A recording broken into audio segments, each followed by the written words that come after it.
को साक्षात मानकर अग्नि माता को अपने बीच में प्रज्वलित करते हैं और एक शुद्ध वातावरण का माहौल बनाते हैं। तो हमारे इस योग शिविर का शुभारंभ करने के लिए मैं जिला महिला प्रभारी मेरठ से निवेदन करूंगी कि वो मुझ पर आकर सबसे प्रथम दीप प्रज्वलन करें और सभी को उससे अवलोकित करें। माँ सरस्वती का वरदान लेते हुए हम लोग इस कार्यक्रम को आगे बढ़ाएंगे। मंच पे आसीन सभी बहनों का मैं स्वागत करती हूँ। माला दीदी का भी बहुत बहुत अभिनंदन और स्वागत है, और सभी बहनों का है जो वहाँ पे उपस्थित है मंच पर। अब इस कार्यक्रम की श्रृंखला में हम आगे बढ़ते हैं कि मैं अपने चारों जिलों की जिला प्रभारी दीदी लोगों का स्वागत करती हूँ। सभी का मैं फिर से एक बार सभी लोगों का, जितने हमारे स्वामी जी से लेकर सभी बहनों का, सभी दीदियों का बहुत बहुत स्वागत है। और मैं विजेता बहन जी को मंच पर आमंत्रित करती हूँ कि वो जहाँ भी हो मंच पर अपनी वीडियो को खोलकर इस कार्यक्रम की शुभा को और आगे बढ़ाएं। सबसे पहले हम अपने स्थान पर खड़े हो जाएंगे, अपने शरीर को थोड़ा सा स्ट्रेच करेंगे। स्ट्रेच करने के लिए अपने दोनों हाथों कमर पे रखते हैं, अपने पैर को उठाएंगे और पंजे को ऊपर नीचे, सांस भरे ऊपर, सांस छोड़े नीचे, दोनों तरफ से। अपने घुटने को उठाएंगे, थोड़ा सा ऊपर की तरफ खींचेंगे। इससे क्या होगा, हमारी मसल्स एक्टिव हो जाएंगी और आगे जो योगा अभ्यास हम करेंगे उससे हमें कोई झटका, दर्द या खिंचाव महसूस नहीं करेंगे। इसके बाद दोनों हाथ कोहनी से पकड़ेंगे और पीछे की तरफ खींचेंगे, फिर दूसरा सामने से। इसके बाद हम करते हैं वार्म अप। वार्म अप करने के लिए हम थोड़ी सी योगिक जॉगिंग करेंगे जो हमारे गुरु जी ने बनाई है, स्वामी जी ने। इसमें 12 अभ्यास क्रम है, इसको हम योगिक जॉगिंग कहते हैं। सबसे पहले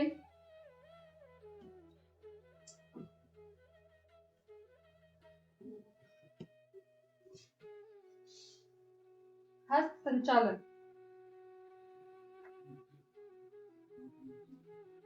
इसमें हम हाथ चलाएंगे अपोजिट पैर को पीछे, यहाँ अपनी एड़ी से लगाने की कोशिश करेंगे। जो नहीं कर सकते हैं, थोड़े हैवी वेट हैं या बुजुर्ग हैं, वो धीमे धीमे से अपने स्थान पर, एक स्थान पर खड़े होकर करें। और जो युवा हैं, कर सकते हैं, पूर्ण से स्वस्थ हैं, वो इसको तेजी से करें। पूरा हाथ बोलते हैं पूर्ण संचालन।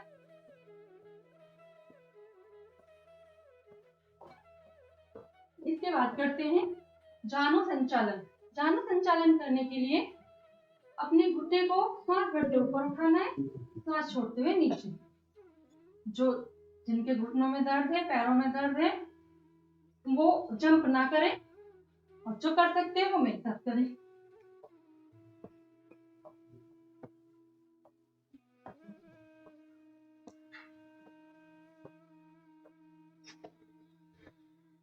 की बात करते हैं जानु विकासक।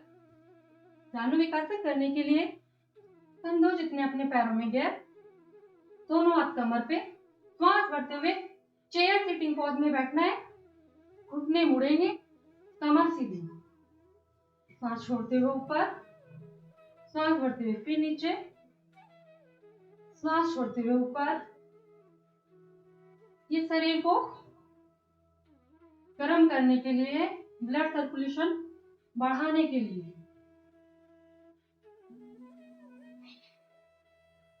के बात करते हैं उरु संचालन। उरु क्या होता है, हमारी जो थाई होती है इनको उरु बोलते हैं। दोनों हाथ सामने, कंधों से 2 गुना अपने पैरों में गैप, और सांस भरते हुए अपने पंजे पर बैठ जाते हैं। दूसरा पैर सीधा, हाथ भरते हुए उठते हैं, छोड़ते हुए। जो पूरा नहीं बैठ पा रहे हैं वो आधा आधा कर ले।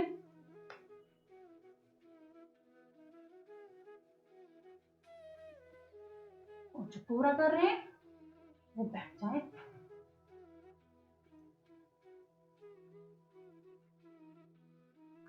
इसके बाद करते हैं उरु विकासक। दोनों हाथ कमर पर, यहाँ से पैर घुटना नहीं मुड़ेगा, 90 डिग्री का एंगल और श्वास भरते हुए पीछे।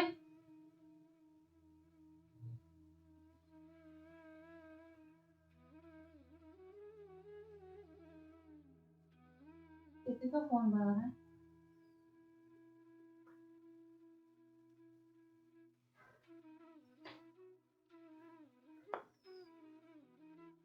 इसे बोलते हैं उरु विकासक। ये हमारे पैरों को, थाई को, घुटने को, काफ मसल्स को, सबको मजबूत करता है, हमें संतुलन देता है। इसके बाद हम करते हैं वक्स विकासक। वक्स विकासक करने के लिए दोनों हाथ सामने, श्वास भरते हुए पीछे, श्वास छोड़ते हुए आगे।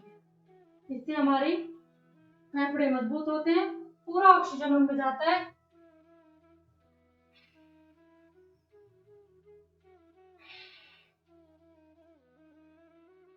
ये कम आवृत्तियां सिर्फ आपको परिचय कराने के लिए है। आप इसे सीख लें और इसकी आवृत्तियां बढ़ाएं। ये होता है वक्स विकासक। के बाद अपने पैरों में कंधों से ज्यादा गैप, श्वास भरते हुए दोनों हाथ कंधों के समानांतर, जिस तरफ में डाउन होना है उस तरफ का पंजा सीधा घुमा लेते हैं, श्वास छोड़ते हुए नीचे। ये है हमारा त्रिकोण आसन। आगे की तरफ हमें नहीं झुकना है, बिल्कुल सीधा, नजर ऊपर।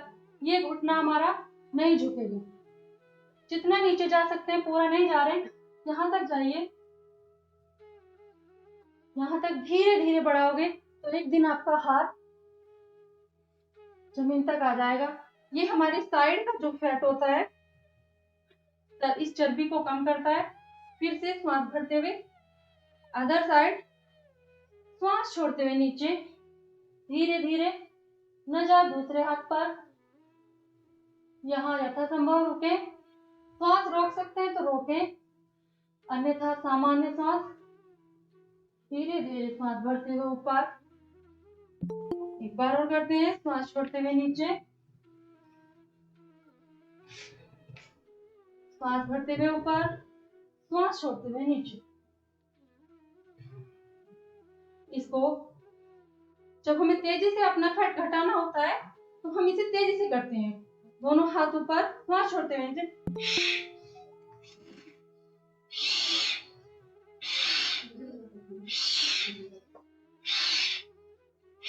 अपनी क्षमता अनुसार, अपने सामर्थ्य अनुसार और अपने समय अनुसार इसकी आवृत्तियां बढ़ा लें और पूरा लाभ लें। इसके बाद आता है कोण आसन। कोण आसन करने के लिए अपोजिट टॉ टच, इंग्लिश में बोलते हैं, दायां हाथ बायां पैर, श्वास छोड़ते हुए नजर दूसरे हाथ पे पीछे की तरफ, श्वास भरते हुए ऊपर, अदर साइड, श्वास छोड़ते हुए, श्वास भरते हुए ऊपर, अदर साइड। फिर हम इसकी आवृत्ति बढ़ा लेते हैं।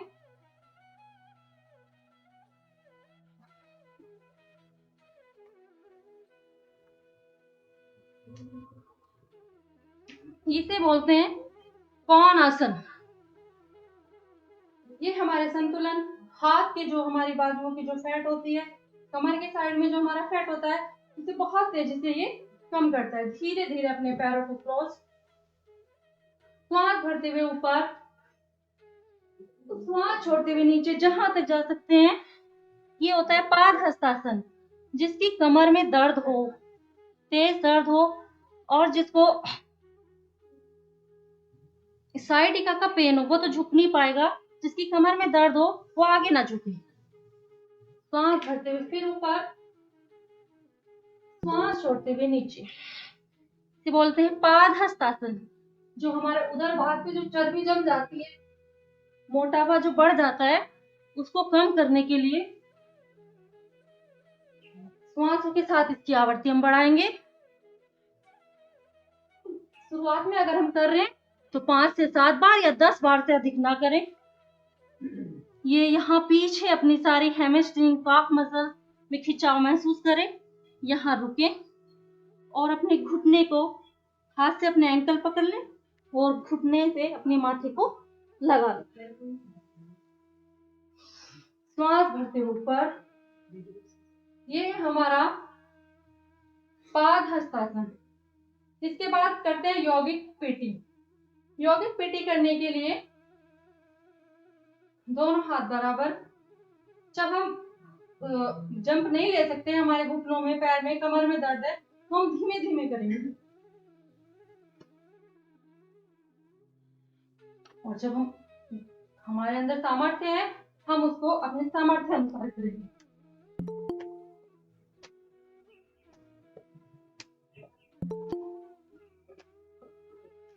इससे हमारा स्टेमिना डेवलप होता है, हमारी सहन शक्ति जो मसल्स की होती है वो डेवलप होती है, और हमारी श्वास नहीं फूलती है।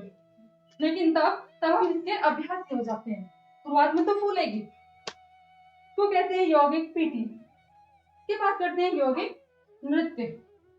दोनों पैर जोड़ते हैं, दोनों हाथ सामने, एक अदर साइड हमारे हाथ जाएंगे, उसके अपोजिट डायरेक्शन में हमारे पैर जंप के साथ।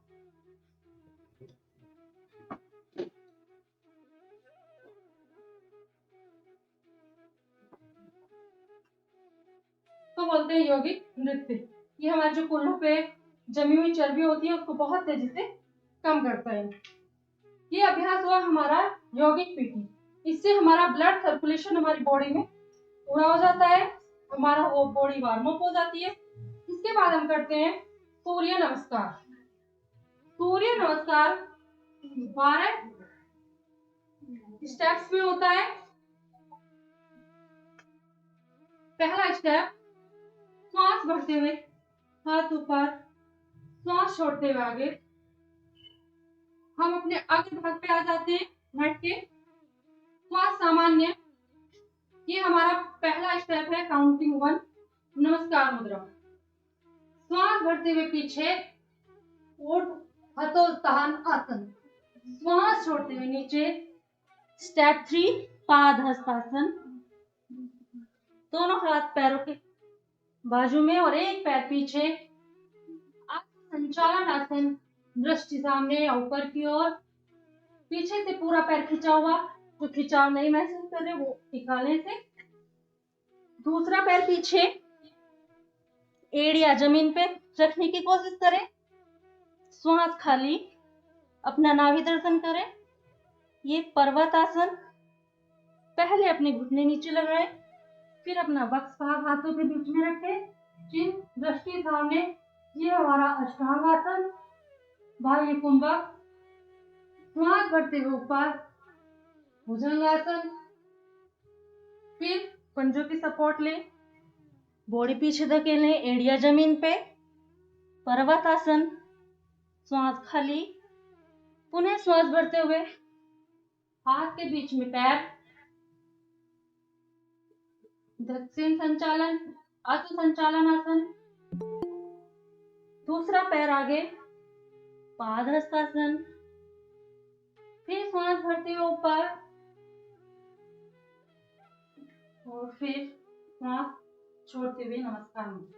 जब हम सूर्य नमस्कार करना शुरू करते हैं तो पहले 2 से 4 स्टेप हमें पूरे खिंचाव स्ट्रेच के साथ करने चाहिए। उसके बाद हम उसकी आवृत्ति, उसकी गति बढ़ा देते हैं। 1, 2, 3, 4, 5, 6, 7, 8, 9, 10, 11, 12। ये सूर्य के 12 मंत्र के साथ करते हैं। सर्वांग आसन है, पूरा एक कॉम्बो है 12 आसनों का, 12 स्टेप्स का। इससे हमारी पूरी बॉडी के अंग प्रत्यंग का एक्सरसाइज होती है, वार्म अप होता है। इसके बाद हम कुछ करते हैं खड़े होने वाले आसन। सांस को सामान्य करते हैं। खड़े होने के लिए दोनों हाथों को पीछे ऐसे बांध लें, कंधों से इतना पैर में गया। अब हमने पूरा अपनी बॉडी को स्ट्रेच दिया है, साधन में सांस भरते हुए हाथों को पीछे स्ट्रेच करेंगे। हम आगे झुकने वाले बहुत सारे काम करते हैं, लेकिन पीछे झुकने वाले नहीं करते। इससे हमारी कमर को आराम मिलेगा। जिनकी कमर में दर्द है उन्हें आराम मिलेगा थोड़ा आगे। इसके बाद हम करते हैं वृक्षासन। जो अभी नए हैं वो दीवार के सहारे करें, नहीं तो पूरा संतुलन बनाए, यहाँ से पैर पकड़ें और अपने यहाँ मूल भाग में लगा लें। संतुलन बनाए, श्वास भरते साथ समांतर पूरी भरते हुए ऊपर बैलेंस बना के रखें। अपनी नजर को एक स्थिर बिंदु पर टिकाएं, हिलती हुई चीज ना देखें, नहीं तो संतुलन बिगड़ेगा। ये हमारे बच्चों में एकाग्रता लाता है, छोटे बच्चों के लिए और हमारे खुद की बॉडी के संतुलन के लिए और लाभदायक आसन। श्वास छोड़ते हुए धीरे धीरे पैर नीचे। जब हम संतुलन की बात करते हैं तो एक पैर से नहीं होता, दोनों से करना होता है और बराबर करना होता है। दूसरी तरफ से श्वास भरते हुए, पूरी श्वास भरते हुए ऊपर, यहाँ रोक के रखें। हमारे जो सहसावस्था के ऊपर जो बाल्यावस्था के बच्चे हैं, किशोरावस्था के बच्चे हैं, उनकी एकाग्रता, उनकी अनावश्यक जो चंचलता को दूर करने के लिए। और जब हम इस हाथ को यहाँ सामने ले आते हैं, ये बन जाता है हमारा ध्रुव आसन। श्वास छोड़ते हुए नीचे। इसको रोज 3 से 5 बार का अभ्यास करेंगे तो निश्चित ही अभ्यास हो जाएगा। अगर शुरू में यहाँ नहीं आ रहा है तो इसको यहाँ रख लीजिए और अपने इस तलवे से इसको पीछे की तरफ थोड़ा सा प्रेस करिए। एक हाथ को खोल के रखिए, यहाँ घुटने पर हाथ रखिए और संतुलन बनाने की कोशिश करिए। इसके बाद हम करते हैं गरुड़ आसन। एक पैर को सामने रखते हैं, दूसरे पैर को उठा के उसको लपेट देते हैं। संतुलन बनाए। जो पैर ये पैर हमारा सामने रखा था वही हाथ, उसके ऊपर से दूसरा हाथ लपेट देते हैं। हथेलियां मिला के कमर सीधी, घुटना बैंड हल्का सा, संतुलन बनाए। इसको बोलते हैं गरुड़ आसन। गरुड़, जो हमारे बच्चे होते हैं उनके घुटने मिलने की प्रॉब्लम होती है, दूसरे पैर से करेंगे और सुनते रहेंगे। उनको घुटने मिलने की जो प्रॉब्लम होती है, नॉक नी जिसे बोलते हैं मेडिकल लैंग्वेज में, उससे ये प्रॉब्लम क्योर हो जाती है इस आसन से। जब हमारे बच्चे मिलिट्री, फौज, पुलिस में जब जाते हैं मेडिकल के लिए, तो यहाँ से घुटने मिलने की प्रॉब्लम होती है, उससे ये प्रॉब्लम दूर हो जाती है। इसे बोलते हैं गरुड़ आसन।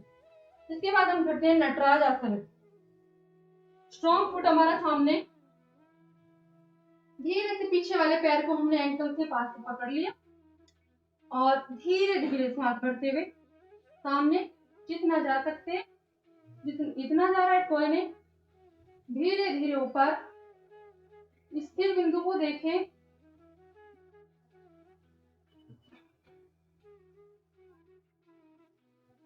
ये नटराज आसन। धीरे धीरे नीचे, गिरना नहीं है, कोशिश करनी है, अभ्यास धीरे धीरे बढ़ाना है। दूसरी तरफ से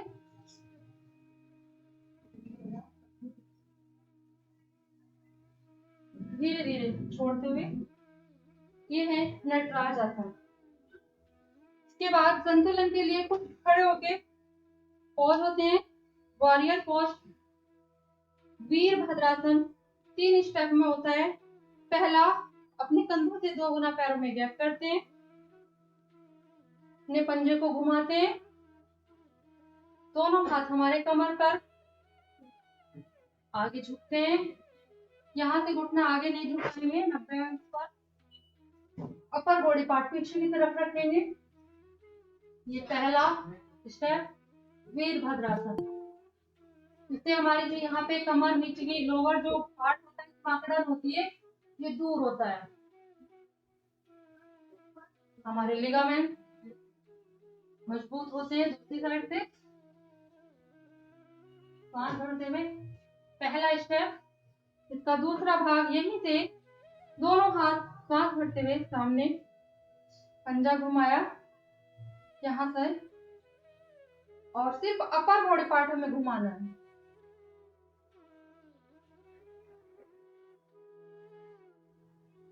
पर दूसरी तरफ से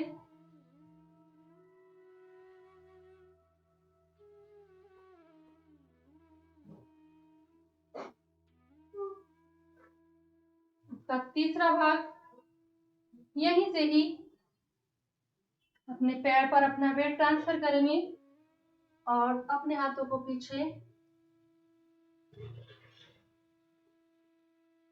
पैर को कमर से सीधा करेंगे, संतुलन बनाएंगे। उसके बाद अपने हाथ सामने।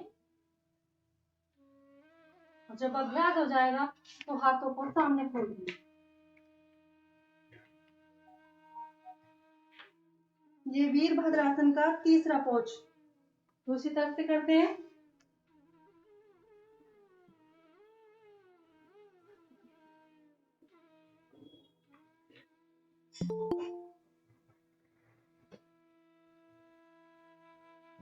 अब हम बैठ जाएंगे वज्रासन।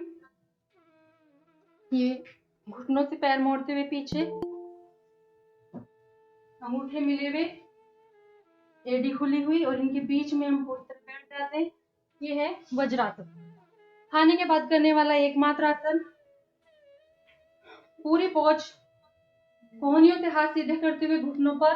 खाना खाने के बाद 3 से 5 मिनट, 5 से 10 मिनट तो बहुत ज्यादा हो जाता है, 2.5 से 3 मिनट या 5 मिनट बैठ जाए, खाना पच जाता है।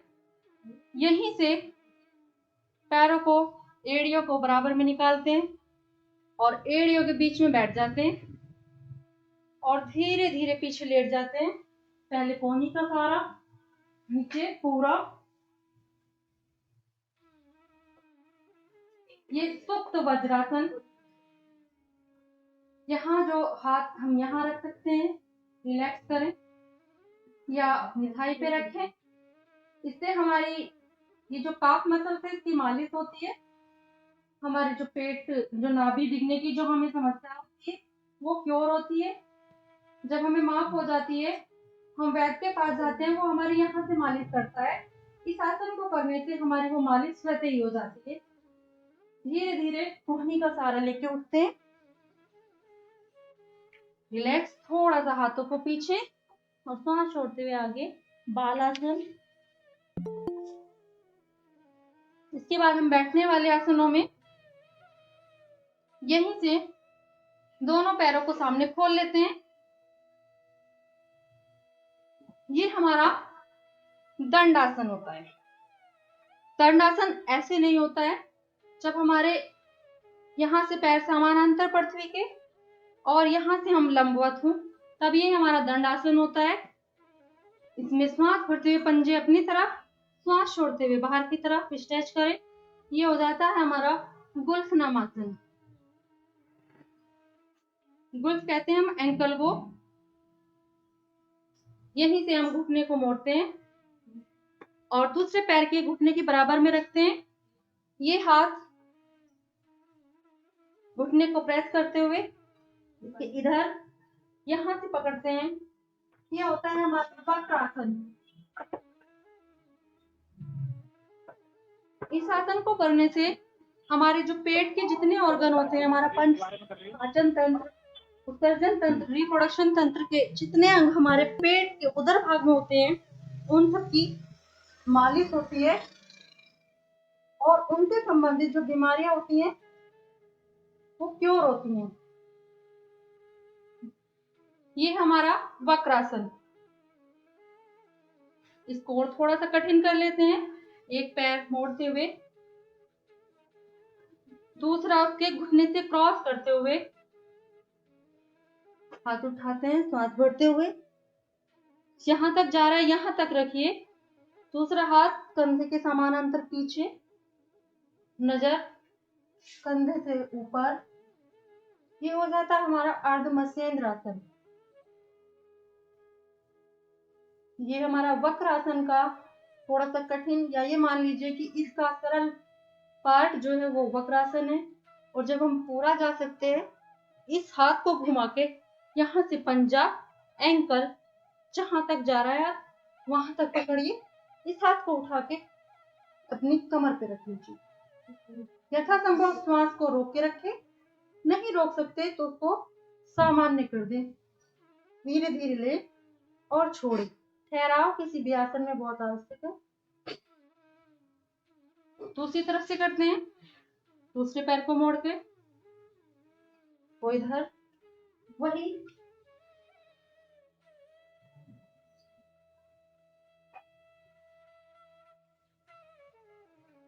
ये हो जाता है हमारा अर्ध मत्स्येंद्रासन। यहीं से इस एड़ी पर हम बैठ जाते हैं। इस पैर को घुटने से क्रॉस करके स्थिर करते हैं। यहाँ से हम गोमुख जैसी स्थिति बनाते हैं। जो पैर हमारा ऊपर है वही हाथ हमारा ऊपर होगा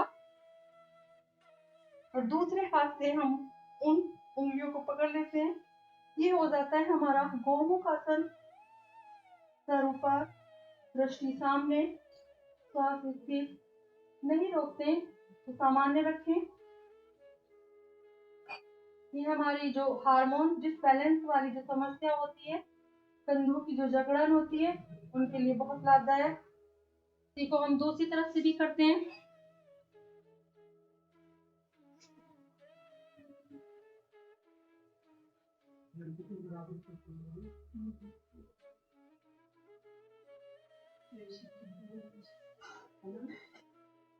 इसके बाद भी अगर सुस्ती छाई रहती है, दोनों पैरों को सामने यहां से थोड़ा सा वाइब्रेट कर लेते हैं।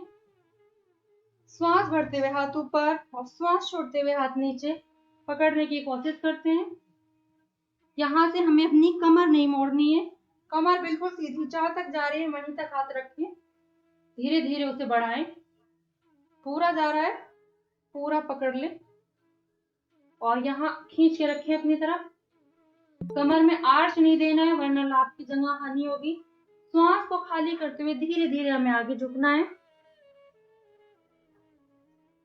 और इसकी आवृत्तियां हम बढ़ाते रहेंगे। तो एक दिन हम यहाँ से घुटने अपने अंगूठे पकड़ते हैं और धीरे धीरे अपने सर को अपने घुटनों पे लगा लेते हैं। ये पश्चिम उत्तानासन बच्चों की लंबाई के लिए। जो हमारा ये अगर हेमस्ट्रिंग टाइट होती है तो हमारा पेट भी टाइट होता है और हमें पेट से संबंधित, वात से संबंधित रोग होते हैं। इसके बाद हम करते हैं अर्ध पश्चिमोत्तान यानी जानुशिरासन। जिससे पश्चिमोत्तानासन नहीं होता वो एक पैर को मोड़ ले घुटने से, श्वास भरते हुए आगे और अपने घुटने को, अपने माथे को अपने घुटने पे लगा ले। नहीं लग रहा है वहीं तक रोक ले, को अपनी तरफ खींच के रखें। दूसरी तरफ से फिर हम इसकी आवृत्ति बढ़ा लेते हैं। अगर हम यही पेट की चर्बी कम करने के लिए करते हैं तो हम सीधे लेट जाएं, श्वास भरते हुए उठे और यहाँ जिसकी कमर में दर्द है वो ना करे।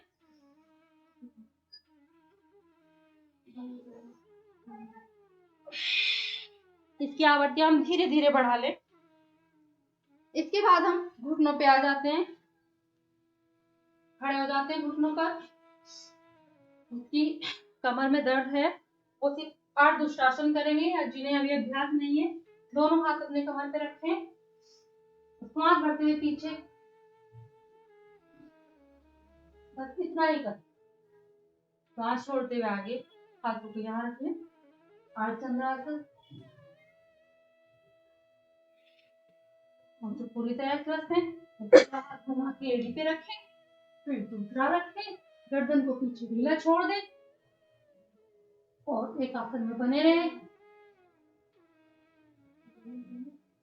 ये हमारा पूरा जो ये ट्रेचिया भाग होता है, थायराइड से संबंधित होता है, पेट से संबंधित होता है, इसको क्योर करता है। जब हम पीछे झुकते हैं तो उसका काउंटर पॉज करते हैं, आगे झुकते हैं। अगर हाथ पीछे रखते हैं तो बालासन, हाथ सामने रखते हैं तो सशक आसन। 3 से 5 श्वास लें, धीरे धीरे ऊपर। इसके बाद हम करते हैं यहीं से बैठ के दोनों हाथों को यहाँ से पकड़ लेते हैं, पैरों को अपने हाथ से अपनी मसल अगर हमारी शिथिल है, अभी भी एनर्जेटिक हम महसूस नहीं कर रहे हैं, छोटे बच्चों की तरह यहाँ से पकड़ के सांस भरते हुए पीछे, सांस छोड़ते हुए आगे, थोड़ा सा रुक ले।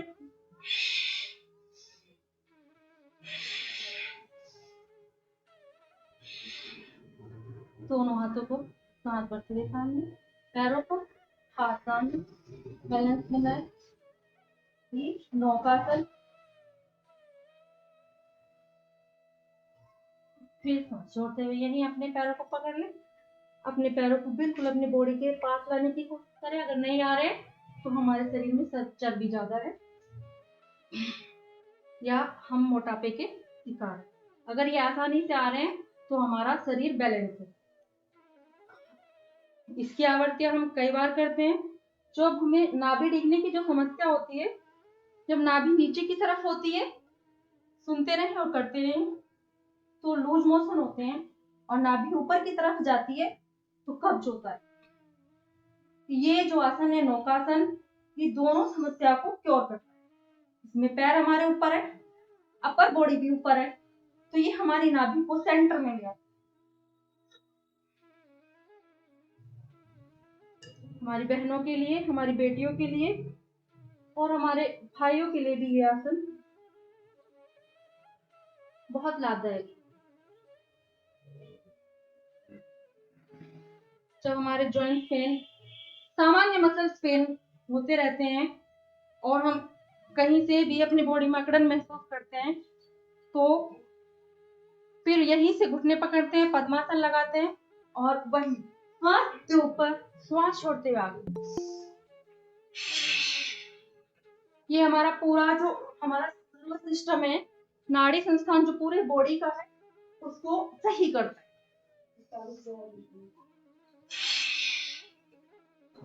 ऐसे 10 से 5 बार या 15 बार हम लुढ़क लेंगे तो हम अपने आप को बिल्कुल हल्का फुल्का महसूस करेंगे। इसके बाद हम करते हैं पीठ के बल लेटने वाले आसन।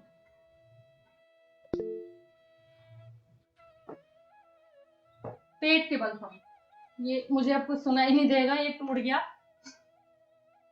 निकल गया। पेट के बल हम लेट जाते हैं। आप सब लोग मुझे सुन पा रहे हैं? कोई मुझे जवाब दे। हाँ जी, आवाज आ रही है। जी जी जी, दोनों बिल्कुल आराम से हम लेट जाएंगे पेट के बल। आवाज आ रही। सांस अपनी सामान्य करेंगे और धीरे धीरे आगे से उठेंगे। पूरी कोहनियां सीधी नहीं करेंगे, श्वास करते हुए नजर ऊपर, भुजंग आसन की प्रथम स्थिति, या बोल लीजिए कि बेबी कोबरा। श्वास छोड़ते हुए नीचे, कोहनियां सीधी करेंगे, पूरा श्वास बढ़ते हुए नाभि तक अपने आप को उठाएंगे, ऊपर बॉडी पार्ट पैर मिले हुए हो और वो उठे ना। भुजंग आसन हमारे कमर के लिए, जो हमारी मेरुदंड है वो आगे झुकने का काम हम करते रहते हैं, पीछे उसमें कर नहीं आता, उसको सुधार करने के लिए फिर से दोनों पैरों को खोल ले थोड़ा सा और अपोजिट एड़ी को अपनी देखें। तिर्यक भुजंगासन, सांस छोड़ते हुए फिर नीचे, श्वास बढ़ते हुए ऊपर, दूसरी एड़ी, श्वास छोड़ते हुए नीचे। अपने समय अनुसार हम इसकी आवृत्तियां बढ़ा सकते हैं। इसके बाद हम करते हैं यही, इसको एक बार गति से और श्वास के साथ करते हैं। श्वास बढ़ते हुए ऊपर, श्वास छोड़ते हुए नीचे।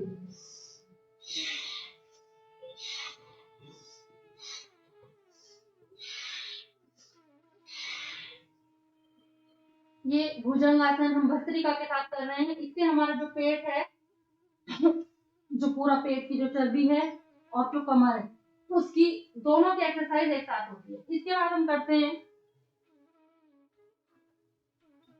सलाबासन। सलाबासन करने के लिए हथेली आसमान की तरफ अपनी थाई के नीचे लगा लें। जिसकी कमर में दर्द है, मसल पेन है, हल्का फुल्का है तो कोई बात नहीं, ज्यादा है या फिर कोई गंभीर बीमारी है तो वो ना करे। सोसाइटी का किसी को बहुत गंभीर अवस्था या सिर्फ डिस्क वाली जो समस्या होती है, सामान्य मसल पेन है तो एक एक पैर से सांस बढ़ते हुए पैर ऊपर जितना जा सकता है, घुटने से पैर सीधा, पंजा बाहर की तरफ खींचा हुआ, यथा संभव रोक के रखें। सांस छोड़ते हुए नीचे, सांस भरते हुए अदर साइड, सांस छोड़ते हुए नीचे, इसकी आवृत्तियां बढ़ा ले।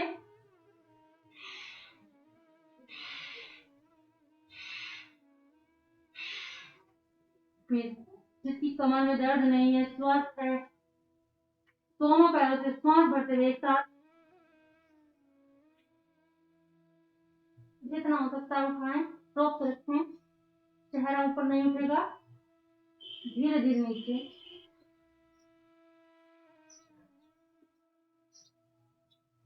सांस भरते हुए फिर एक बार,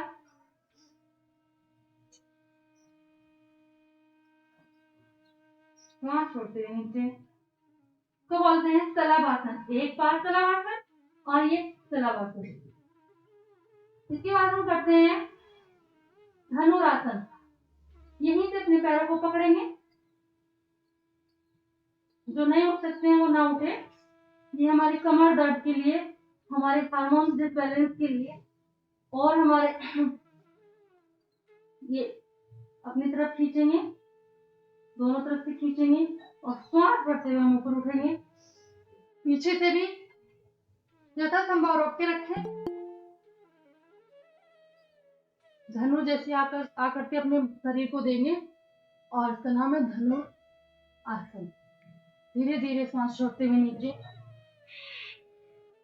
एक बार फिर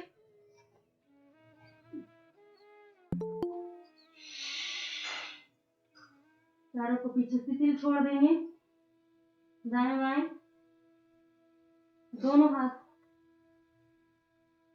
से अपना चेहरा पकड़ लेंगे और अपने पैरों की एड़ियों को अपने नितंब में लगाने के प्रयास करेंगे सांस भरते हुए।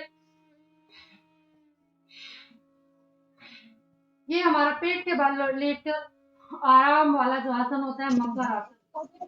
अपने शरीर को सामान्य, अपने स्वास्थ्य को सामान्य करने के लिए, शरीर को आरामदायक स्थिति में पहुंचाने के लिए मकर आसन। इसके बाद हम करते हैं, हमेशा अपने हाथ का सहारा लें और तब हम करवट लेंगे। इसके बाद हम करते हैं पीठ के बल लेटने वाले आसन। अपने आप कमर के बल लेट जाएंगे, श्वास सामान्य करते हैं। सांस भरते हुए धीरे धीरे एक पैर को ऊपर उठाएंगे, एक पादासन। जिसकी कमर में दर्द है वो एक ही पैर से करेगा, फिर दूसरा पैर, और जब हम दोनों पैर से एक साथ करते हैं उत्तान पादासन। सिर्फ पैर उतने ही उठाने जितना हमें अपने अंगूठे दिखाई। जब हमारी नाभि नीचे की तरफ दिखती है, लूज मोशन जब हमें होते हैं, तो तब ये आसन हमारी नाभि को सेंटर में। पीरियड्स के दौरान कभी भी हमें अपने लिम्बर एरिया से, पेट के एरिया से अपने पैरों को ऊपर नहीं करने चाहिए। सामान्य अगर आपको लगता है तो आसन स्पेशल है उनके लिए, रिलैक्सेशन वाले, लेकिन पैर उठाने वाले आसन नहीं करने चाहिए। धीरे धीरे सांस भरते हुए पैरों को ऊपर, पूरा लंबा। नहीं रुक रहे हैं तो यहाँ से पकड़ लीजिए। ये अर्धहलासन। यहीं से धीरे धीरे अपने आप को उठा लेते हैं, हाथ को कमर से फोल्ड करते हैं और जितना सीधा हो सकते हो अपनी चिन्ह को अपने कंठकूट में लगा लेते हैं। पैर बिल्कुल तने हुए ऊपर, दृष्टि अपने होठों पर।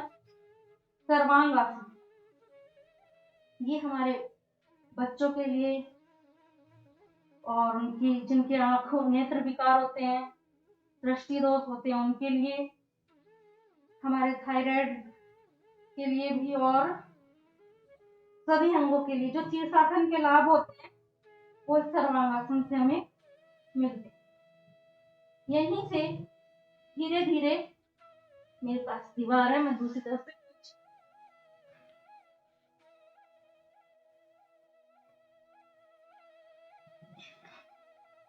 यहीं से धीरे धीरे सांस छोड़ते हुए पीछे, जमीन पे पैर, हाथों को जमीन से रख लेते हैं और जब अभ्यास हो जाता है इन दोनों हाथों को लॉक करें, अपोजिट बल लगाएं, हाथों को नीचे की तरफ खींचें, पैरों को पीछे की तरफ खींचें, पूरा स्ट्रेच दें, घुटने सीधे,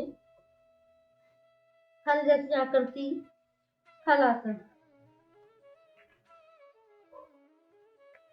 रोक के रखें, यहीं से घुटने मोड़ के अपने कान पे लगा लेते हैं, कर्ण पीड़ासन। और जैसे हम गए थे वैसे ही वापस सर्वांगासन, धीरे धीरे कमर को ढीले छोड़ते हुए। अर्ध हलासन, कमर सिर नहीं उठाना है, झटके से नहीं आना है। उत्तान पादासन, और दाएं बाएं पैर हथेली आसमान की तरफ, सावा। अभी हमें सवासन नहीं करना है, सांस को सामान्य करें।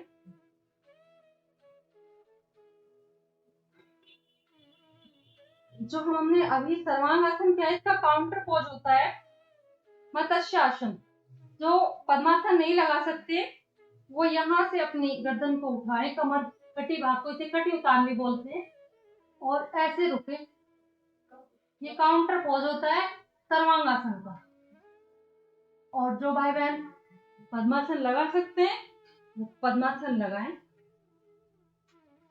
अंगूठे पकड़े और गर्दन को कमर भाग को उठा ले, यहाँ रोक के रखें। अभी हमने अपना जो रक्त संचार वो सर की तरफ किया था सर्वांगासन से, अब हम सर को नीचे की तरफ कर रहे हैं, अपने ब्लड सर्कुलेशन को सामान्य करते हुए। ये है हमारा मत्स्य। धीरे धीरे छोड़ देते हैं। इसमें हमें कुछ रिलैक्सेटिंग पॉज बता देती हूँ। जिन बहनों के भाइयों की कमर में दर्द होता है, यहाँ से अपने दोनों पैरों घुटनों को जोड़े, पैरों को जोड़े, हाथ कंधे के समानांतर, श्वास छोड़ते हुए और गर्दन अपोजिट साइड, घुटने के ऊपर घुटना और पंजे के ऊपर पंजा, रोक के रखें। ये रिलैक्सेटिंग के लिए है। कभी मन ना हो फिर भी मांसपेशियों में अकड़न हो तो हम सब रिलैक्सेटिंग वाले पॉज कर लेते हैं, इनसे भी हमें पूरा लाभ मिलता है। फिर सांस भरते हुए और सांस छोड़ते हुए अदर साइड। ये एक भाग हुआ, इसका दूसरा भाग यहीं से दूसरे घुटने के तलवे में घुटना टिकाएंगे। ये घुटना जमीन पर, हाथ वहीं, गर्दन अपोजिट। ये दूसरी स्थिति मर्कटासन। यहीं से अदर साइड वही। इसकी तीसरी स्थिति के लिए दोनों पैर सामने, ऊपर पैर उठाएंगे हलासन में। एक पाद हलासन, सांस छोड़ते हुए दूसरे हाथ की हथेली पर उसका अंगूठा पकड़ने की कोशिश, गर्दन अपोजिट साइड, दूसरा पैर सीधा। जल्दी जल्दी बता रही हूँ। दूसरा पैर उठाएंगे, पूरा उठाएंगे और अदर साइड अंगूठा पकड़ने की कोशिश। नहीं पकड़ा जा रहा है, जहां तक जा रहा है वहीं तक रखो, जा रहा है तो पकड़ो। ये मर्कट आसन की तीनों स्थिति। इसके बाद जो हमारे हार्मोन्स डिसबैलेंस होते हैं, पीसीओडी की समस्या होती है और जो चक्रासन नहीं कर सकते हैं, उनके लिए सेतु बंधासन या कंधरासन, दोनों पैरों को जमीन पर टिकाएं, हाथ जमीन पर, जमीन को पुश करते हुए, सांस भरते हुए धीरे धीरे अपने कमर भाग को ऊपर उठाएं। जब हम इसमें ठहराव चाहते हैं, जहां से अपनी कमर को पकड़ ले, नहीं रुक रही है तो सांस को रोक के रखिए, नहीं तो सामान्य कर ले। सांस छोड़ते हुए नीचे की आवृत्ति अगर हम करें, सांस भरते हुए ऊपर, सांस छोड़ते हुए नीचे, सांस भरते हुए ऊपर, सांस छोड़ते हुए नीचे। जब हम इसमें पारंगत हो जाते हैं तो अपने दोनों हाथों से अपनी एड़ियां पकड़ लें, ऊपर उठे, चिन्ह को अपने कंठों पे लगाएं और रोक के रखें। ये होता है हमारा सेतु बन जाता है। पोस्ट प्रेगनेंसी और प्री प्रेगनेंसी दोनों में लाभदायक, पीरियड्स के समय और पीरियड से पहले और बाद में होने वाली जो समस्याएं, बॉडी पेन, उनमें लाभदायक। के बाद हम करते हैं चक्रासन।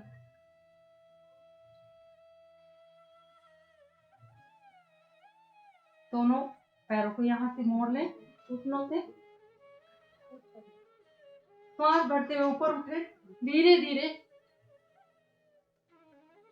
रोक के रखें। ये होता है हमारा एंटी एजिंग पोज। चेहरे पर झुर्रियां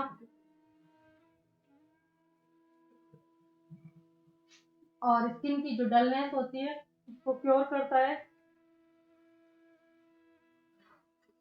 जब हम हार्ड आसन करते हैं, थोड़ी देर रिलैक्सेशन, शवासन की स्थिति में बता देती हूँ। दोनों हथेलियां आसमान की तरफ, पैर दाएं बाएं, श्वास सामान्य, शरीर शिथिल। आसन करने के बाद 3 से 5 मिनट शवासन अवश्य करें। नींद आती है तो आ जाए। धीरे से हाथों को रब करें, फिर हाथ पे रखें और बाएं करवट लेते हुए उठ जाए।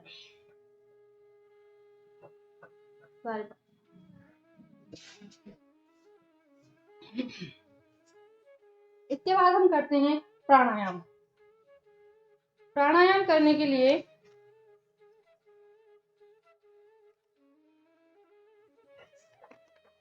जो हमारी स्थिति होती है, हम किसी भी आसन में पहले स्थिति आती है हमारी बैठने की, यानी जिस आसन में हमें सुख महसूस होता है, आराम महसूस होता है, उस आसन में हम बैठें। मैं कुछ आसन आपको बता देती हूँ। बायां पैर नीचे, दायां पैर उसके ऊपर, कमर सीधी, गर्दन सीधी। ये होता है हमारा सुखासन, सबसे आरामदायक आसन। लेकिन कुछ लोगों के घुटने भी नहीं मुड़ते हैं, जो हमारे बुजुर्ग लोग हैं। दूसरा जो हमारा होता है, एक पैर थाई के ऊपर, दूसरा पैर दोनों पैर थाई के ऊपर। ये होता है हमारा पद्मासन। ध्यान के लिए, आसन के लिए सबसे उत्तम आसन। लेकिन ये हमारे युवाओं और बच्चों के लिए, या जिनके हाथ पैरों में कोई व्याधि नहीं है और वो देर तक बैठ सकते हैं, ये उनके लिए पद्मासन। और जो घुटने नहीं मोड़ सकते, उनके लिए दंडासन। पैर सामने, और वो इस स्थिति में ज्यादा देर नहीं बैठ सकते, इसलिए वो दीवार का सहारा ले लें, बीच में तकिया लगा लें। उस आसन जिसमें आपको सुटेबल हो, जिसमें आप देर तक बैठ सके, उस आसन में बैठ जाए। सबसे पहले हम करते हैं भ्रामरी प्राणायाम। पहले तो हम प्राणायाम को समझ लेते हैं। प्राणायाम होता क्या है? विशेष तरीके से श्वास लेना और छोड़ना। श्वास तो हम सामान्यतः सभी लेते हैं और छोड़ते हैं, लेकिन एक रिदम के साथ, एक लय के साथ, वैज्ञानिक तथ्यों के साथ जब हम श्वास को लेते हैं और छोड़ते हैं, तब बन जाता है वो हमारा प्राणायाम। सबसे पहले हम करते हैं भस्त्रिका। भस्त्रिका का जो तासीर होता है वो गर्म होता है,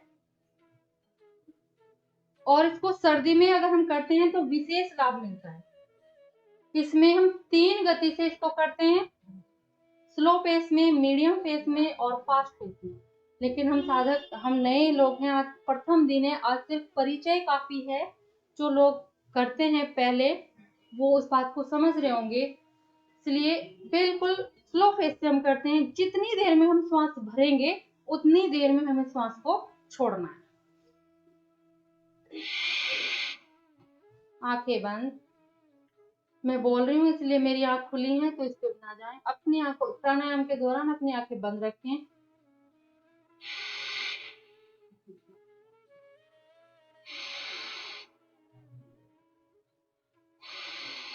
अब हमें श्वास कहाँ भरनी है भस्त्रिका में?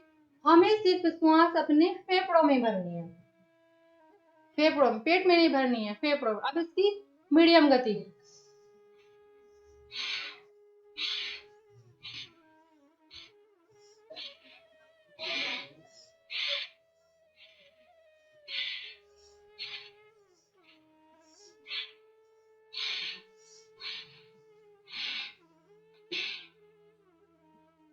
भस्त्रिका करने का जो हमारा फायदा होता है, फेफड़ों में पूरी ऑक्सीजन जाती है। हमारी नासिका के जो दाया स्वर और बाया स्वर है, एक गर्म स्वर है, एक ठंडा स्वर है, वो दोनों पेश हमारे सामान्य हो जाते हैं। किसी का बाया स्वर ज्यादा चलता है, किसी का दाया स्वर ज्यादा चलता है। जिनका बाया स्वर ज्यादा चलता है उनको सर्दी फील होती है, सुस्ती फील होती है। जिनका दाया स्वर ज्यादा चलता है उनको बीपी हाई रहता है और वे एग्रेसिव टाइप के रहते हैं। अब हमें अपने स्वरों, दोनों स्वरों को, अपने स्वरों को अपने सामान्य करने के लिए हम भस्त्रिका को सामान्य गति से कर, जितनी देर में हम श्वास भर रहे हैं उतनी देर में हम श्वास छोड़ रहे हैं। इससे हमारे जो श्वसन तंत्र के जितने भी रोग होते हैं वो क्योर होते हैं। अस्थमा संबंधी जो रोग होते हैं वो सब इससे हमारे क्योर होते हैं। एक बार मैं तेज गति से बता देती हूँ, आप लोग तेज गति से ना करें, सिर्फ मध्यम गति से करें।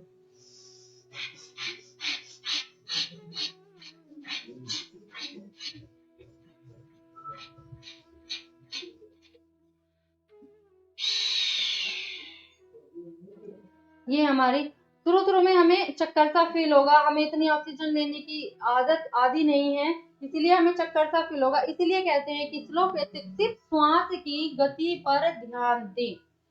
श्वास लिया, श्वास छोड़ा, ये होता है हमारा भस्त्रिका। जब हम प्राणायाम को करते हैं तो उसकी कुछ सहायक क्रियाएं हम करते हैं जिससे हमें पूर्ण लाभ ले। अब सब जितने भी लोग होते हैं, सबकी प्रकृति अलग अलग होती है। किसी को वायु संबंधी रोग होते हैं, किसी को एकाग्रता संबंधी, किसी को तो अलग अलग तरह की जो स्थिति होती है। सबसे पहले हम ये तर्ज, जो हमारी ये उंगली है तर्जनी और ये अंगूठा है, इसकी टिप को अगर हम मिला के रखते हैं अपने घुटनों पर तो ये हो जाती है हमारी ज्ञान मुद्रा। एकाग्रता के लिए, ध्यान के लिए, अपनी बुद्धि के विकास के लिए, छात्रों के लिए जब हम प्राणायाम करते हैं तो अपनी इस मुद्रा में हम प्राणायाम करें। इसको बोलते हैं ज्ञान मुद्रा या फिर ध्यान मुद्रा। इसके बाद दूसरी मुद्रा आती है, ये हमारी तर्जनी उंगली को हम अंगूठे के मूल में लगा लेते हैं, अंगूठा और जो हमारी मध्यमा है उनकी टिप को हम मिला लेते हैं। ये बन जाती है हमारी वायु मुद्रा। यहाँ ये हमारी बन जाती है वायु मुद्रा। अगर हम इसको लगा के करते हैं तो जितने भी हमारे वात संबंधी रोग होते हैं वो हमारे क्योर होते हैं। जिनको कभी यहाँ दर्द कभी वहां दर्द, जब वो प्राणायाम करे तो ये वायु मुद्रा लगा के अपने प्राणायाम को करें। इसके बाद हम करते हैं कपालभाति।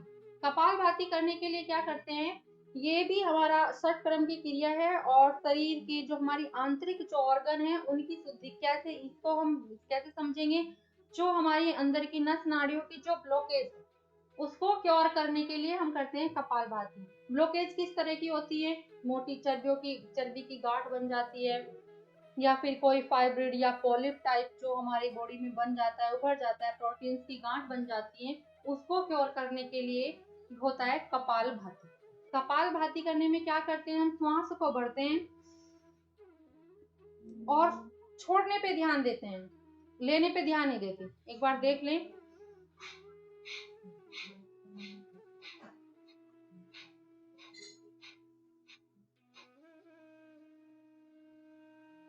में शुरू में रिदम नहीं बनती है, श्वास छोड़ने की पता नहीं चलता है कि हम श्वास ले रहे हैं या छोड़ रहे हैं, तो क्या करें, अपने हाथ के एक हाथ को अपने पेट पे रखें, दूसरे हाथ से ऐसे श्वास भरा। अब देखिए जब हम श्वास छोड़ रहे हैं तो हमारा पेट अंदर की तरफ जा रहा है। जब हम श्वास छोड़ रहे हैं तो हमारा पेट अंदर की तरफ तक कर रहा है, अंदर की तरफ खींच रहा है। इससे हमारी जितने पेट के हमारे जो ऑर्गन होते हैं उनमें हलचल होती है, तो उनमें शक्ति का संचालन होता है। इसको भी हम 3 पेस में करते हैं, बहुत स्लो पेस में, मीडियम पेस में और फास्ट पेस में। स्लो पेस में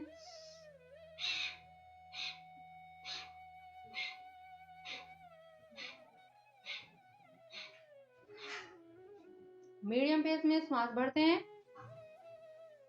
श्वास छोड़ते हैं।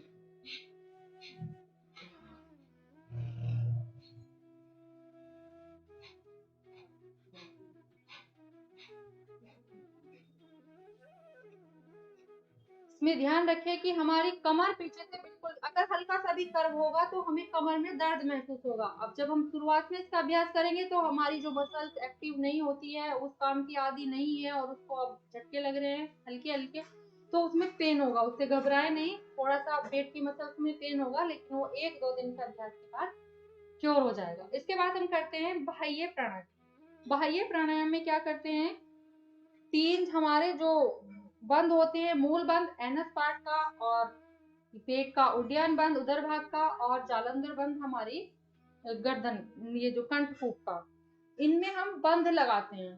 कैसे लगाते हैं, श्वास को भरी और पूरे श्वास को हमने खाली कर दिया। अब एनएस भाग को हम ऊपर की तरफ सक करते हैं, खींचते हैं, पेट को पीछे की तरफ बंद खींचते हैं और अपने गले को अपने चिन से बंद करते हैं।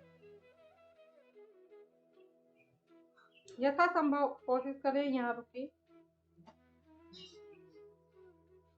जिन्हें सर्वाइकल का दर्द है वो इसको ना करें, या जो हार्ट के और बीपी के पेशेंट है वो किसी भी तरह का बंधन लगाएं। जब हम इसे खोलेंगे, पहले जालंधर बंद, फिर उड्डयन बंद और उसके बाद मूल बंद। एक बार पूरी प्रैक्टिस के साथ करेंगे।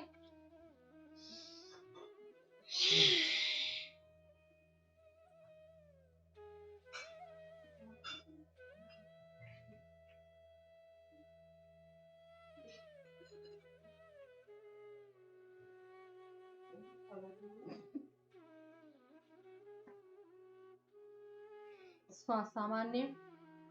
जब हम अपने बंधों को लगाते हैं उनको, तो उनमें हम शक्ति का संचार करते हैं। जो हमारी प्रेगनेंसी टाइम होता है, पीरियड्स टाइम होता है, उसमें हम किसी भी तरह का बंध नहीं लगाएंगे।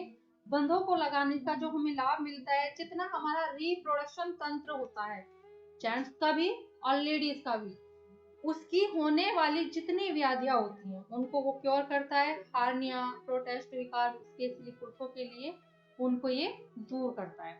इसके बाद हम करते हैं अग्निसार क्रिया। अग्निसार क्रिया भी यहीं से श्वास को हम भरते हैं और खाली कर देते हैं।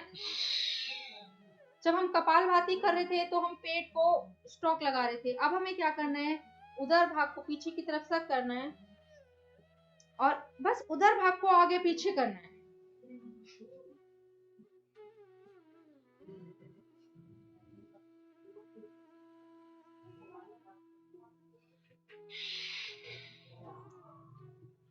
इससे क्या होता है, जो हमारी जठर अग्नि होती है, जो हमारे शरीर में जितने प्रकार की अग्नियां होती हैं उनमें से एक होती है जठर अग्नि, जो हमारे पाचन तंत्र पे को डिपेंड करती है कि वो कैसा अच्छा है या बुरा है। ये हमारी बॉडी का जो टेम्परेचर है उसको मेंटेन करता है। अग्नि, जो हमारी जो जठर अग्नि है, वो जितने ये पेट के हमारे ऑर्गन होते हैं, लीवर होते हैं, पाचन तंत्र जितना होता है, पेनक्रियाज वगैरह, इन सब में शक्ति पैदा करता है, अग्नि पैदा करता है। उससे हमारे पाचन शक्ति जो होती है वो विकसित होती है। और अगर हम विपरीत खाना खाते हैं, जैसे कोल्ड ड्रिंक्स वगैरह, मैदा का जो चीजें खाते हैं और खाने के ऊपर पानी पी लेते हैं, इससे क्या हो रहा है, हमारी जठर अग्नि जो है उसको हम शांत कर दे रहे हैं, उसको हम मंद कर दे रहे हैं, जिससे हमें पाचन संबंधी रोग होते हैं। और पाचन संबंधी, एक बार हमारा पेट बीमार हुआ तो हमारी पूरी बॉडी उससे प्रभावित होती है। जब ये हमारा नाभि होती है, ये हमारा बॉडी का सेंटर पॉइंट होता है और हम इसी नाभि क्षेत्र को ही आगे पीछे कर रहे होते हैं, तो इससे हमारी पेट की जो शक्ति होती है, वो उससे जो पेट के जितने भी अंग होते हैं वो सब सबल बनते हैं। एक बार फिर करते हैं। श्वास भरा, श्वास छोड़ दिया, पेट अंदर,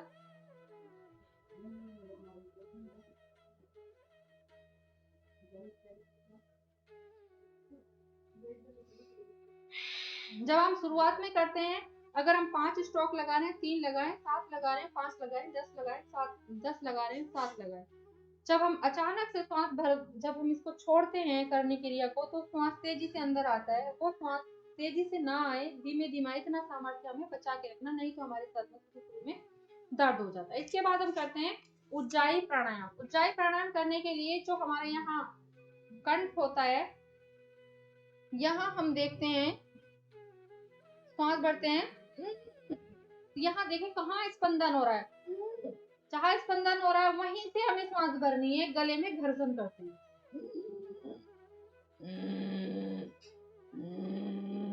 यहीं से हमें जहाँ ये स्पंदन, हमें उंगली लगा के देखें, जहाँ से हमें ये स्पंदन महसूस हो रहा है वहीं से हमें श्वास भरनी है। अब इस श्वास को पहले हम शुरुआत में थोड़ा थोड़ा भरते हैं और फिर इसे हम लंबा खींचते हैं। जब अभ्यास हो जाता है, जो हमें प्रॉब्लम होती है, जो हमारी थायराइड ग्रंथि होती है, इससे जो हार्मोन स्रावित होता है, जब वो डिसबैलेंस हो जाता है, उसकी अति या उसका कम हो जाता है, तो हमें थायराइड संबंधी रोग होते हैं। किसी को कोई पतला हो जाता है, कोई मोटा हो जाता है, उसको ये क्योर करता है। क्योर कर लेते हैं।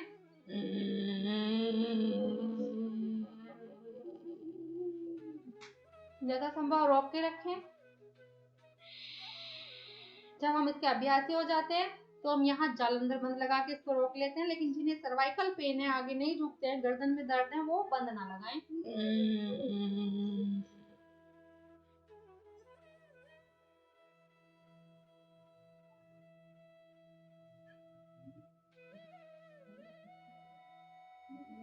श्वास छोड़ेंगे तो हम बाएं नासिका से श्वास को खाली करें।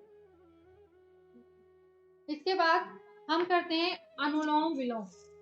अनुलोम विलोम, बाएं नासिका से श्वास भरते हैं, दाएं से छोड़ते हैं, दाएं से भरते हैं, बाएं से छोड़ते हैं।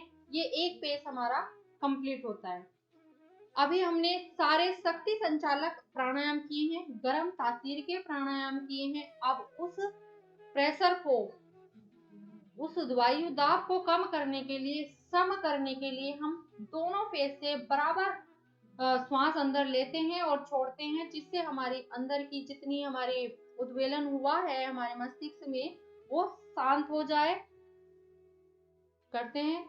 यहाँ हम वायु मुद्रा लगाते हैं, अंगूठे से दायां स्वर बंद करते हैं, बाएं स्वर से हम श्वास भरते हैं, धीरे धीरे भरेंगे, बाएं स्वर को बंद करेंगे और दाएं से श्वास को खाली कर देंगे, फिर बाएं से भरेंगे,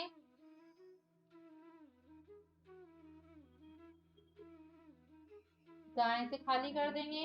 ये क्रम हमारा चलता रहेगा। फिर बाएं से भरेंगे,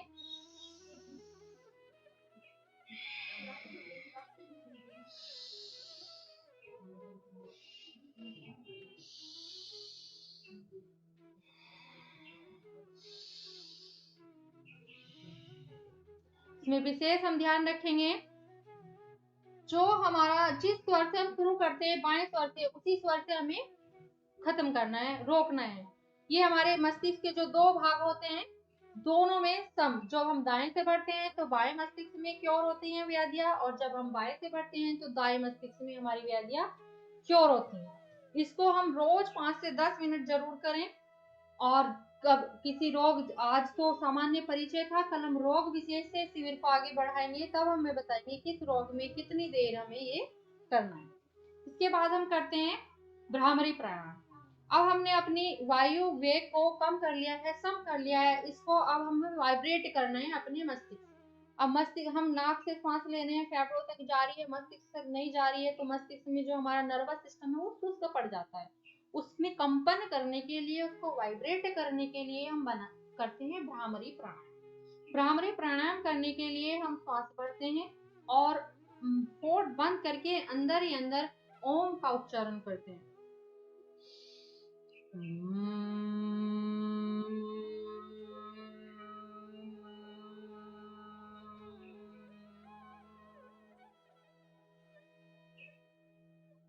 जब हम शुरू में भ्रामरी प्राणायाम करते हैं तो हमारे मस्तिष्क में, आंखों के सामने अंधेरा, हमें मस्तिष्क में भारीपन महसूस होता है। इसलिए हम जब इसका अभ्यास करना शुरू करते हैं तो हमें साधारण बिना किसी मुद्रा के करना है। जब हम इसका अभ्यास हो जाते हैं तो हम इसे क्षण मुखी मुद्रा के साथ करते हैं। ये अपने अंगूठे दोनों कान में लगाए, दो ये अपनी आईज पर रखी, ये अपनी बाहों पर, नासिका पर, और हम अब श्वास भरते हैं और मन ही मन ओम का गुंजन करते हैं।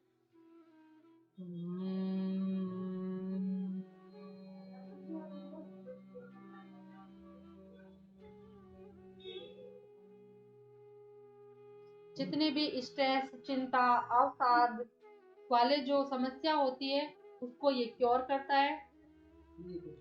शुरू में हम इसे षण्मुखी मुद्रा के साथ ना करें। जब हम इसका अभ्यास करते हैं शुरुआत में हम इसको 5 से 10, 10 से 15, 15 से 20, 20 से 21 और 21 से 51 बार आवर्त से करें। इससे हमारा मन, मस्तिष्क बिल्कुल शांत हो जाता है, मन एकाग्र होता है। हमारी जो अवसाद, डिप्रेशन और डबल डिसीजन वाली जो कंडीशन हमारे साथ आती है, ये करूं ना करूं, करूं ना करूं, वो समस्या जो बार बार हमारे सामने फेस करते हैं वो क्योर होती है।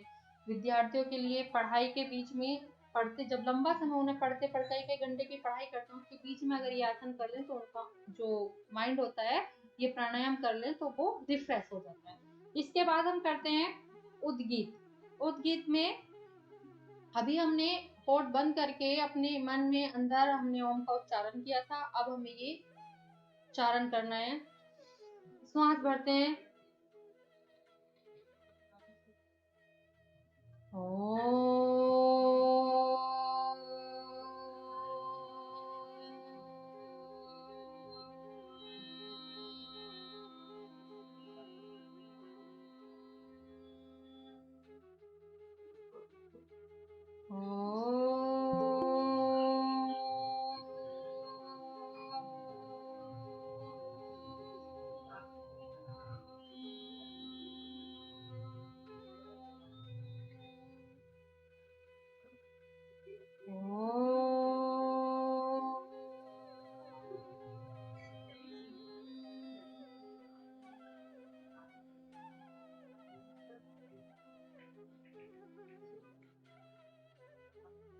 ध्यान मुद्रा, प्रणव ध्यान। अपने मन को, मस्तिष्क को बिल्कुल शून्य कर दें, विचार शून्य। ब्रह्म मुहूर्त में अगर हम डेली का अभ्यास करते हैं, परम पिता परमात्मा में लीन होके, ध्यान मग्न होकर स्तुति करते हैं और अपने उद्देश्य पूर्ति के लिए, लक्ष्य पूर्ति के लिए जो हमने कार्य विधि बनाई है उनके प्रति दृढ़ संकल्प अपने मन को करते हैं। पूरे मनोयोग से, पूरे मन की शांति से अपने मन को एकाग्र करते हुए, ईश्वर में लीन करते हुए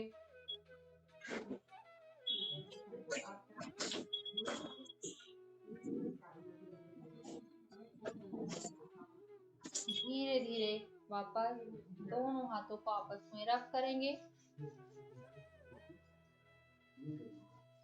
सहजता से अपनी आंखों पे रखेंगे, अंदर आंखों को खोलें, बंद करें और धीरे धीरे अपने आंखों को खोलेंगे। अपने चेहरे की मसाज,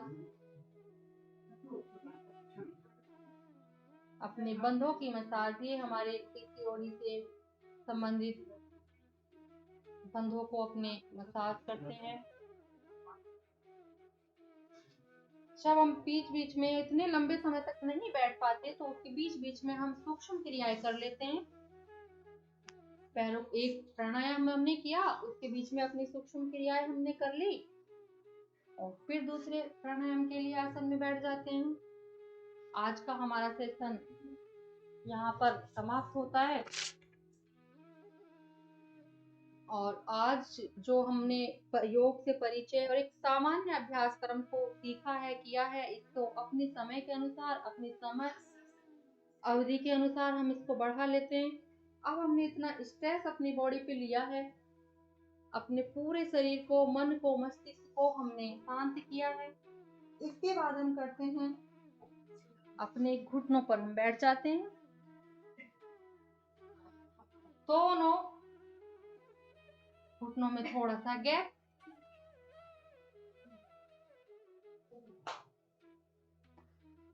दोनों हाथ अपने पीछे, उंगलियां घुटनों की तरफ और सिंहासन। पूरे गले से घर्षण करते हुए हमें आवाज करनी है, शेर की तरह दहाड़ना है।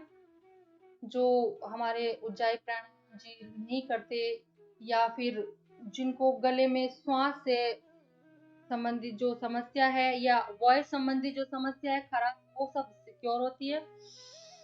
पूरा सांस भरते हैं,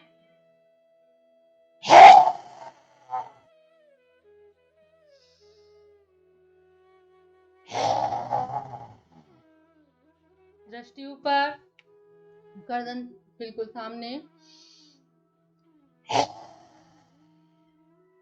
के बाद अपने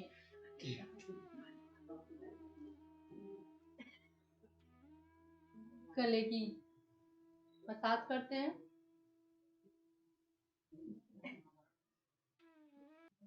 कल से जो हमारा सत्र शुरू होगा वो विधिवत हमारी व्याधि से विशेष रूप से होगा। जो व्याधियां होती है रोगानुसार होगा। अब मैं मंच अपनी मयूरी दीदी को सौंपती हूँ। आप सभी ने इतने धैर्य पूर्वक सत्र में भाग लिया, प्रतिभाग किया, इसके लिए धन्यवाद। और मैं आभारी कि इस पूरे प्रतिनिधि ने जो हमारा जो मंडल की जो ये समिति है, मंडल की जो 4 जिले हैं, इन्होंने मेरठ जिले से मुझे चुना, इसके लिए आभार मयूरी दीदी। ओम जी। तो बहन विजेता के अथक प्रयास और सराहनीय योग प्रदर्शन जो भी आपके सामने अभी दिया है, उसके लिए बहुत बहुत शुभकामनाएं।